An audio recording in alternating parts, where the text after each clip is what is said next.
हरे कृष्णा कृष्ण कृष्ण हरे हरे हरे राम राम राम हरे हरे।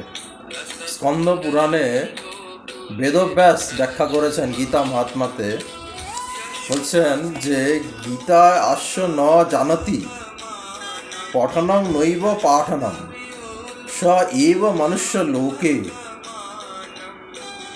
লোকে মোহ কর্ম কর ভবেত।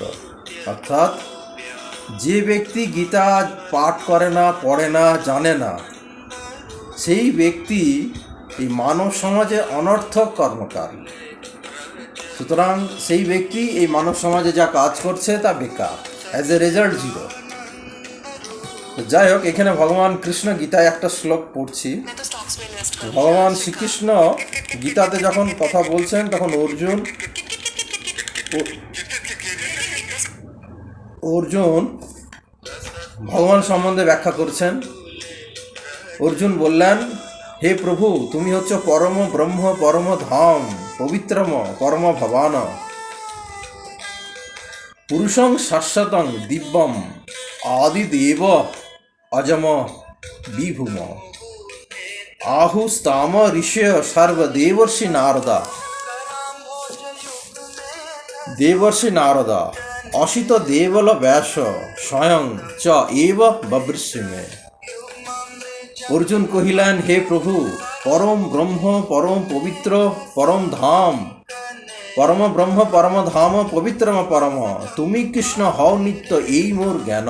শাশ্বত পুরুষ তুমি, অজ আদি বিভু, অপ্রাকৃত দেহ তব, সকলের প্রভু। দেবর্ষি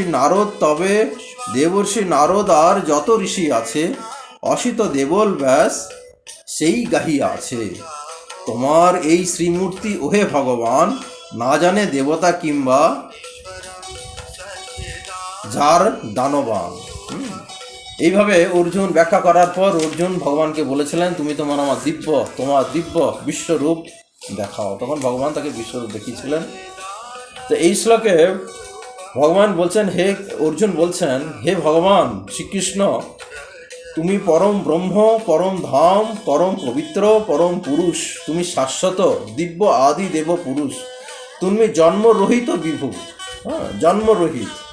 সমস্ত মহান ঋষিগণ, যেমন দেবর্ষি নারদ, অসিত, দেবল, ব্যাসদেব, সকলেই এই সত্য বলে বর্ণনা করেছেন এবং তারা সকলেই তুমি, এবং আর এখন তুমি নিজেও আমাকে তা সেটা বলছো।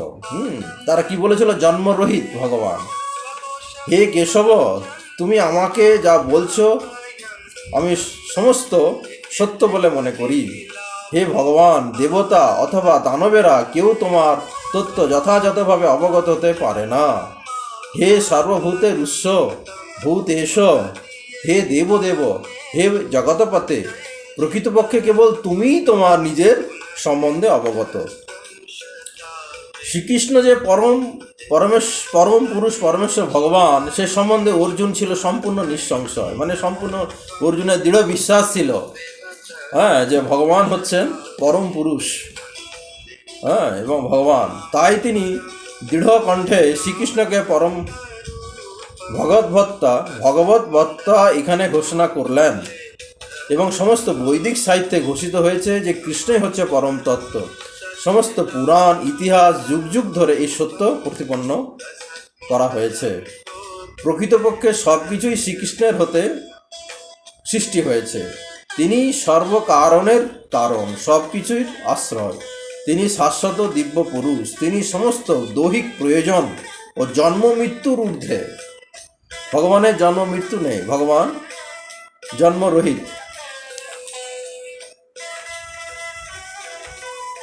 পরম ব্রহ্ম সব কিছুর আশ্রয়, এমনকি ব্রহ্মেরও, এবং কৃষ্ণই হচ্ছেন পরম ব্রহ্ম, সমস্ত অভিপ্রকাশ চরম সত্য।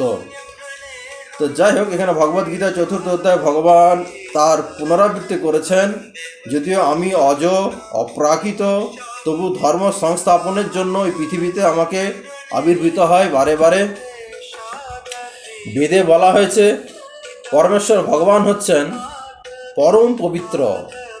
এই জন্যই আমাদের শাস্ত্রে বলা হয়েছে পবিত্রতা মেনটেন করতে হবে, শুচিতা, কারণ ভগবান পবিত্র। সুতরাং তাকে জানতে গেলে আমাদের নিজেদের পবিত্র হতে হবে। বেদে বলা হয়েছে পরমেশ্বর ভগবান হচ্ছেন পবিত্র, যিনি তা উপলব্ধি করতে পারেন তিনি সমস্ত জড় পুরুষ থেকে মুক্ত হয়ে পূর্ণরূপে পবিত্র হন। সুতরাং পরমেশ্বর ভগবানকে জানতে পারলে নিজেও পবিত্র হওয়া যায়। অর্জুন এখানে ভগবানকে পরম পবিত্র বলে ঘোষণা করেছেন।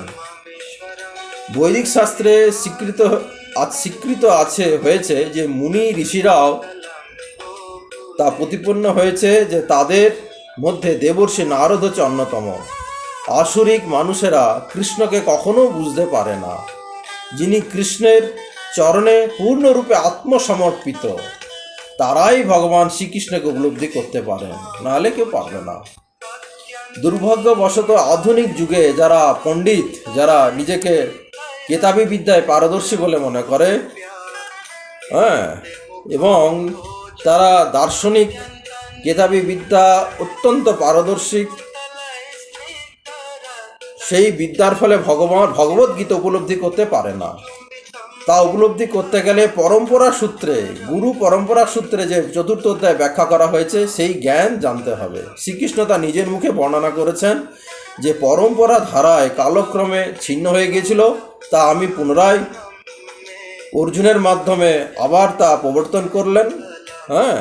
যিনি আমার এই যথার্থ জ্ঞান লাভ করতে চায় তাহলে অর্জুনের মতন ভগবান সমস্ত নির্দেশ পূর্ণরূপে গ্রহণ করতে পারবে। সুতরাং কেন ভগবান অর্জুন এখানে বললেন যে সর্বেশ্বর ভগবান হচ্ছে পরম পবিত্র এবং তাকে জানতে গেলে